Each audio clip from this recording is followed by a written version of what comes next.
pergalė, jūsų įspūdžiai apie šiandienos rungtynę. Ačiū visų pirma, o įspūdžiai, geri įspūdžiai, kadangi laimėjom, o šiaip sunkios rungtynės, įtemptos, komandos apylygis, tai ką galima ir buvo tikėtis, kad kiekviena komanda stengsis laimėti ir mes stengiamės ir jie, ir įtemptos rungtynės tokios išėjo. Kom šiandien buvot pranašesni už varžovus?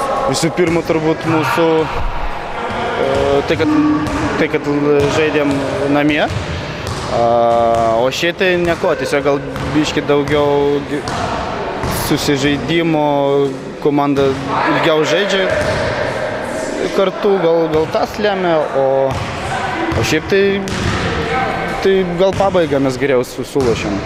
Pabaigą geriau sulošėm, dėl to turbūt ir laimėjom. Ar esate patenkinti poziciją turnyrinėje lentelėje?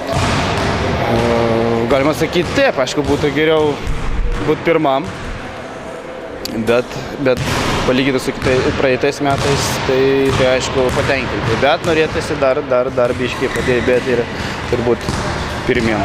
Kas jūsų pagrindiniai varžovai? Manau, kad tai ir buvo vieni iš pagrindinių varžovų. Dar plus fitness komanda, Gelan, ir iš kitų grupių lyderiai. Gerai, ačiū Jums.